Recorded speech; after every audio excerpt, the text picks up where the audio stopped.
Playoffs? You kidding me? Yeah.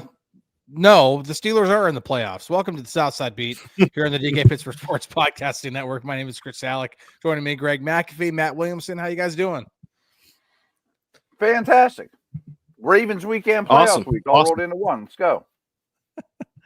It is Ravens week again for the third time. We probably should touch on the regular season finale for just a minute. It was not good, at least on one side of the ball for sure. But and then we'll obviously dive into this playoff matchup. But just give me one takeaway, Matt, on from this last matchup against the Bengals, whether it was offense, defense, or anything. What stood out to you in that game? I'm going to do two quickies here. Well, one might not be quick. Is first drive aside defensively, I thought was very impressive. They made a lot of plays. Yeah. And I want to stress that they tackled so much better. You know, fundamental tackling was really, really good in this game, and that has been lacking before the games leading up to that. And the question I propose to you guys, though, which is my biggest concern for this playoff game, is what are the Steelers good at on offense? Yeah, I mean, like above average. That's a good question. I would say they are good at throwing the deep ball. Okay, but they are too reliant on it. There are not enough answers on 3rd and 7, 3rd and 10, 3rd and 12. Now, granted, when you start getting into 3rd and 11 plus, you don't have a lot of answers for those consistently. No team does. But when you have 3rd and medium, 3rd and 8 or 9 even, they rely on the deep ball a little bit too often. I think they need to have better answers. I think they've done a great job in attacking the seams. I think they need to do a little bit more often. They can do it with either Pat Freiermuth. They can do it with other receivers. They've done it with Calvin Austin. They've even done it with Ben Skoranek, and it's worked. So, and it's a good rhythm pass for Russell Wilson, and it's one that he can hit because he can see it. It's not necessarily over the middle. I think they have answers, but to answer your question, not to get too far into the weeds on this, they're good at throwing the deep ball, but you kind of begin to kind of debate whether they're actually good at anything else. Yeah, like above average NFL standards here. Right? Yeah, right. Greg, what about you? What stood out to you from that game? I mean, I think Matt hit on the biggest one for me was the defense being able to clean some things up. Obviously, they've had a lot of miscommunications over the last 4 games, month, and they were able to clean some things up outside of that first drive and that easy touchdown to Jamar Chase. They didn't give up another touchdown the rest of the way. They forced a couple field goals, got some turnovers, and were able to give the ball back to the defense a little bit, but still got to get off the field on 3rd downs. But I thought that was the biggest thing because that's what they're going to need heading into this week against the Ravens and stopping Lamar Jackson and Derrick Henry. The defense needs to play at the level that it's capable of, and I think we saw a small glimpse of that against the Bengals. All right, so DK and I talked about this on the Double Shot show here on the same. If you're watching on YouTube, the same channel here, our Steelers YouTube channel. And we talked about this upcoming game. I'm gonna switch, a little bit, and then we'll take a quick break here in a second. But before we do, I wanted to get into this game right now, and let me double check real quick. I'll actually pull it up on my phone, like right now. But the spread on this game has been kind of ridiculous for a normal Steelers-Ravens matchup. It's currently Ravens 8.5. Now it was as much as I think 10. And I saw 13. I saw 13.5 at one point. Wow. Yeah, I haven't seen that much, but I knew it got into the double digits. But even still, and I think the reason why it went down was Zay Flowers, has been ruled out, and so that definitely has an impact. But Matt, I gotta be honest. Ravens Steelers even 8.5. That seems a little weird to me. And DK and I talked about it. What say you? Yeah, I think it's off, but Vegas is smart. They don't have all those giant pyramids and hotels in the middle of the desert because they're not good at their job. Yeah. And we do know that betting is all about getting 50% on each side, and they take the vig and they win, and that works great. And I do think that maybe since it's a playoff game, and I don't claim to be a betting expert, since it's a playoff game, it's getting action from all over the country, maybe more than other games. And people just look at it and go, one team's on a bad losing streak, one team's on a big winning streak, and these guys are going totally different directions, and they don't dissect it like we do. I think the number is way too big. No, I agree. Greg, do you agree with that? Yeah, Or? yeah. I'm kind of in the same note. I mean, the 13.5, I had a friend text me earlier this week into a group chat that I have with a fantasy football team, and they're like, "Oh, this 13.5, it's going to be great." And I was like, wouldn't think that's a lock to start, given the history between these two teams, and everything like that. I mean, they're notorious for playing close games, and like you guys, I think it's a little too big.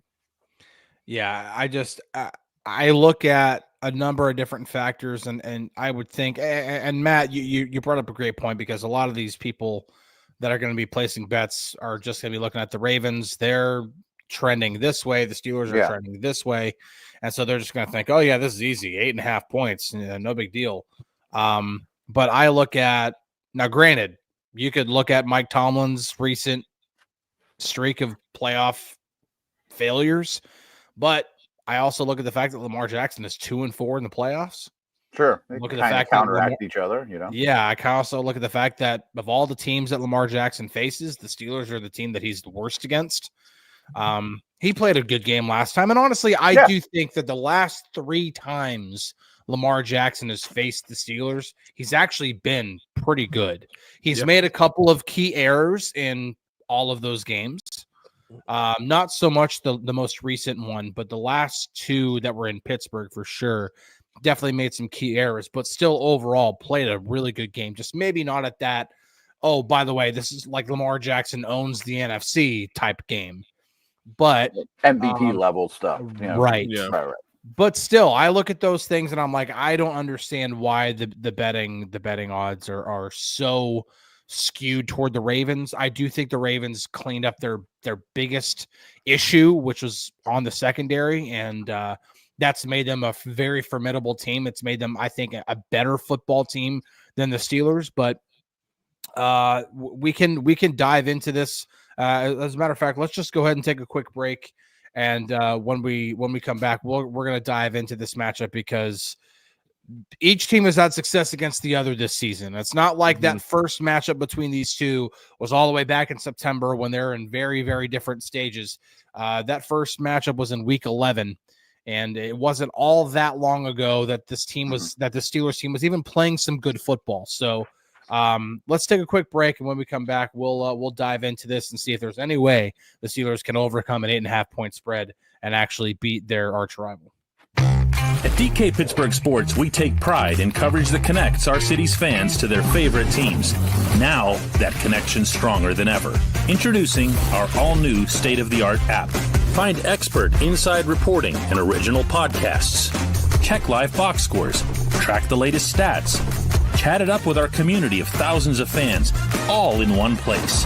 The new app from DK Pittsburgh Sports. Coverage that connects. Steelers, Ravens, 8 o'clock Eastern time, M&T Bank Stadium in Baltimore. Greg, DK, and I will be there, elbow to elbow in that tiny press box. I've heard it's really bad now. It's terrible. Really bad. What's even worse about it is the fact that it's brand new. This is a brand new, like their old press box was like that. Their old press box, it was closer to the field. But as a lot of NFL teams have been doing recently, they have been either, if they're building a new stadium, the press box goes all the way at the top because they want where press boxes normally would have been and reserve that for suites and like premium seating and things like that. Understand that, those guys got to make money. Those teams got to make money. I get it. But then teams like the Ravens, who have an older stadium, it's not that old, but a stadium that's at least a couple decades old, they'll move their press box. And so when they moved it, they had a a great opportunity to, okay, well, we have a brand new press box. We can make it better. We can make it a little bit bigger. And the press box, I think itself is bigger, but in terms of the way they do the seating, it's worse than it used to be.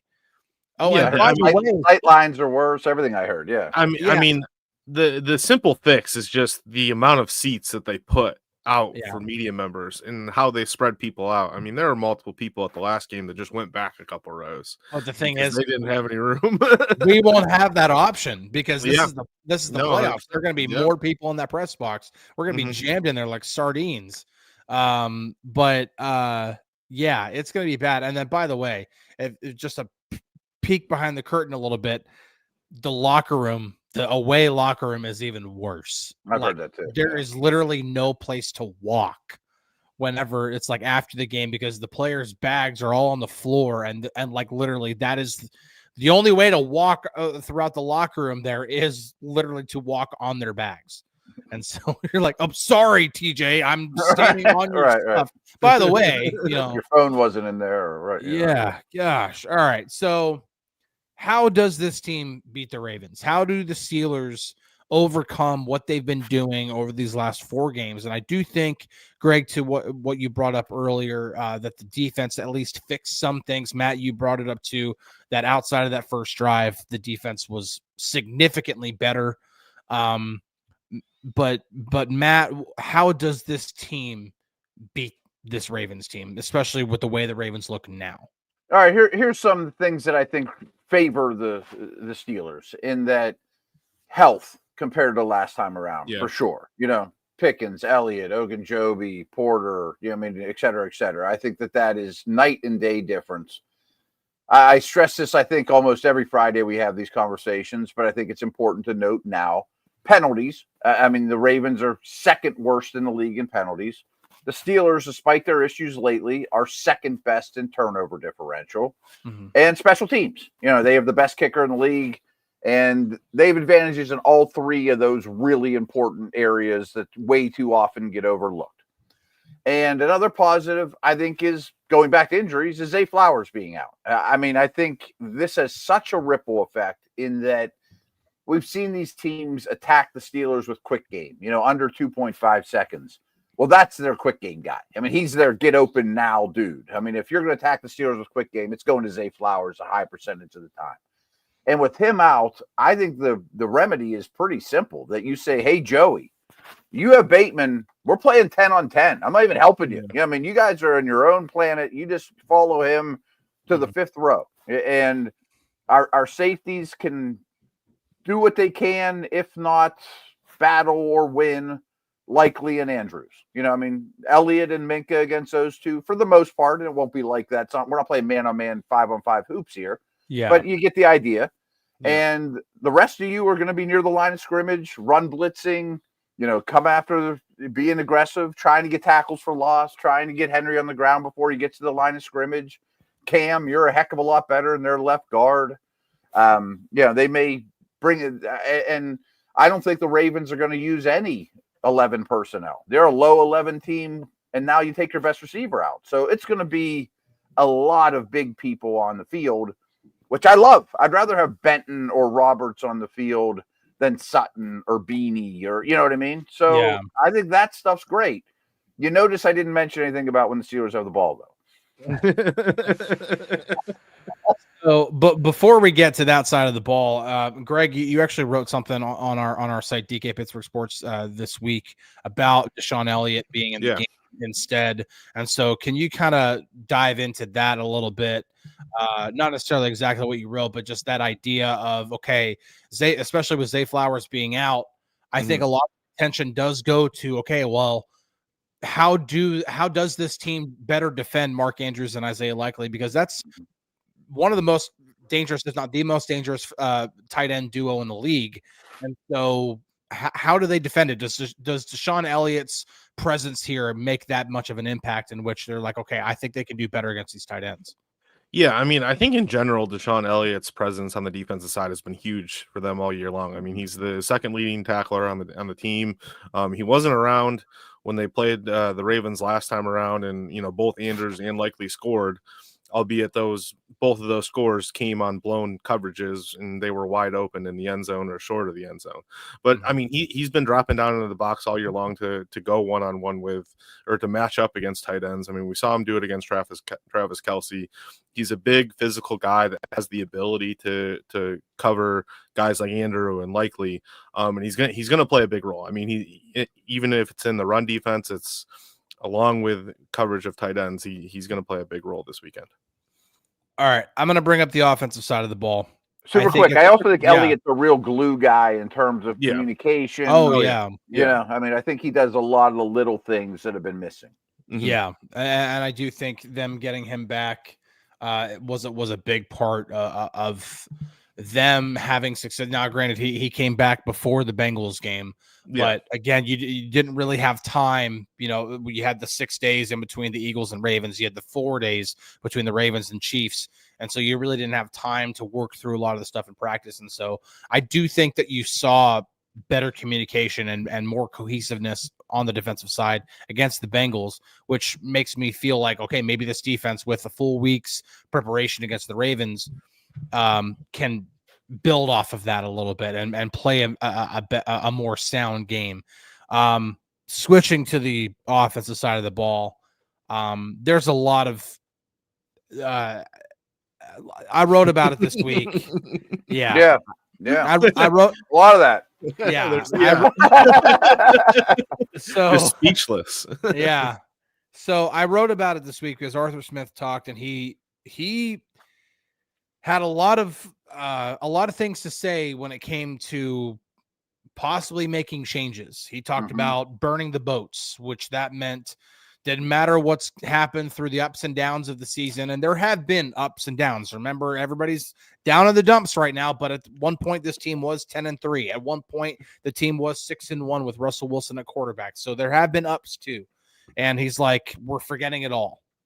We're moving past that. It's singularly focused on this opportunity. And you know, he talked about the way that they're looking at things, the way things have been trending, how they're working for them earlier in the season, how they're not anymore. And he's like, well, we're not going to double down and triple down on that. And as he's saying it, I'm sitting there thinking to myself, I'm like, you guys have pretty much been doubling down and tripling down on this already. So what's taking you so long? Or right. Right. What's different now? Right. I guess let's not be, because at this point, I would just think it's going to be status quo. But if they go out there with status quo from the last 4 weeks, they don't stand a chance in winning. So let's go about it this way.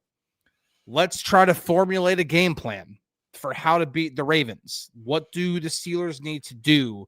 Is it personnel decisions? Is it using Jalen Warren? I got one of them right off the bat that I want to start with, if you don't mind. Yeah, go ahead. I firmly believe, and I don't think this is the biggest kept secret, but I think you're going to finally see a lot of Mike Williams. You know what I mean? I think he might be the number 2 receiver. And we just start there. I mean, I think that's a personnel change that's probably going to happen. I mean, that is one that I do think that he's been lining up more often lately. He's not necessarily getting the number of targets. I do think he needs to get to see the ball more. And I'm not talking about on just go balls. Like, he had the really, really nice catch down the sideline against the Bengals last week, but man alive, he can do more than just catch go balls. Like, meanwhile, there was a sequence there where Van Jefferson, I think, caught like 3 passes in a row. It's like, it's nothing against Van Jefferson, but this is the playoffs now. Like, you've got to use your best players. And so your other point, though, about what do they do well? They throw deep. Well, Russ is going to see a one-on-one versus Mike or George often, and I think he'll throw deep to that one-on-one. You know, even if that's all he does is catch go balls, that's okay. You know, I mean, it's better than, you know, this isn't the perfect, you know, the group here we're talking about here. Right. Greg, what's one thing, like, if you're trying to formulate a game plan, is it another personnel change that you want to see? Is it play callings or like play sequencing when it comes to running versus passing, or the types of runs or types of passes? What does this offense need to do in order to get back to actually being a formidable offense again? I want to see 88 and 80, no 83, no 81. I want to see a lot of Pat Freiermuth and Darnell Washington. We've said it a lot throughout the course of this season, but that's just one thing. I mean, I think we've talked about a lot of questionable personnel decisions throughout the year, and that's just I like DK has said, I mean, we got to put the ball in the best players' hands, and 88 is one of those guys that you need to feed. Obviously, I think I'd like to see a little bit more of Jaylen Warren than Najee Harris in the backfield as well. That's an easy one that we've talked about several times. But it's all about executing at this point. I mean, it's finding guys up the seam. It's doing things that can catch the Ravens defense off guard that, the Steelers have, stuck to their game plan in the past and, not really made a lot of adjustments as of late. I mean, I think there was a stat where they were scoring 5 points in the second half compared to what they were doing earlier in the season. I looked at that stat, by the way. Yeah. And so it's making those adjustments throughout the course of the game and finding ways to attack the Ravens defense that, it's just adjusting on the fly. Okay. I have a couple of different things. I think that the dynamic between Jaylen Warren and Najee Harris is something that has worked in the past, because they went to more, like, I look at like down the stretch last season. Now, I think Jaylen Warren is a pretty what's the best way to put this? He's a back that I think can work in a lot of different systems. Yeah. Just his type of running. I think he can work as a wide zone or outside zone runner. I also think he can work as a guy who runs in between the tackles a lot if you're running more power or counter or duo, whatever it is. I don't think Najee's that type of a runner. I think Najee's more of a downhill runner. And I think whenever they run with Najee, it needs to be more of the downhill stuff. And I think Arthur Smith needs to look into his playbook and find, okay, let me get 5 runs for Najee Harris for sure that are his best runs, the runs that he runs the best and could possibly even work against this Ravens defense. I also think there needs to be certain types of runs for Jaylen Warren. I think and I don't think it needs to be, let's try to make all these running backs run through the same plays or concepts or whatever it is. I think you have to tailor the way you call runs to the running backs because they both have different strengths. That's one thing for me because I don't think that the offensive line is blocking as well for Najee as they are for Jaylen. I think that's part of it. And then the other part of that to me Can I interject super quick? Chris? I think this is great because even if they would even eliminate the 5 worst runs for Najee, that'd be fine. I mean, I'm fine with the 5 best ones too. I host a Thursday night show with Mike Pursuta and Merrill Hodge, and we've done it for years. And Merrill, when things are going wrong, will always say, and this is a Chuck Nollism, okay, the offense is a mess. What do we start with? Our 3 best runs. A seal here and a seal here. Lombardi's going to go back to doing what you do, and you can put it up on the scoreboard. What's your best 2 or 3 runs? Run them with your best guys and start from there. Yeah. No, I think that's a good place to go too because I do think that there are a few different things, and for me, a lot of those have been Jaylen Warren. I also do think that this has continued from last year that defenses attack the Steelers offense differently when Najee Harris is on the field versus when Jaylen Warren's on the field. I do think that they stack the box. They get ready for runs more often against Najee than they do against Jaylen. So that to me means, okay, you got to do one of 2 things. If Najee's on the field, you either have to throw more or throw to Najee more. Make him more of a receiving back. And which is fine. He's good at that. He can do it. He's good. Yeah. So that's one thing. Or just run the ball more often when you have Jaylen on the field and take advantage of that. You have to try to buck the trends pretty much. And I'm talking about just your own trends, but also what the trends of what defenses do against you. There has to be more in the intermediate game, in the passing game. I don't know. That could come on shorter throws, but on more in-breaking routes, on more slants, on more passes up the seam, whatever it is. I looked it up. When they're in 3rd and long with Russell Wilson at quarterback, that's 69 dropbacks, by the way. And 3rd and long is 7+. They have only thrown either a seam or a post 5 times of those 69 dropbacks. They've completed all 5. I wasn't shocked. They've completed all 5 of them, and 4 of those have produced first downs. The only one that didn't was on a 3rd and 20. Okay. I bet the D didn't see it coming, Right. And so it's like, find the things that are working and use them. Don't continue to bash your head against the wall and try to throw the go ball on 3rd and 9. It's a low percentage throw. I don't care if it's George Pickens. I don't care if it's Mike Williams. It's a low percentage throw. Can't be the foundation.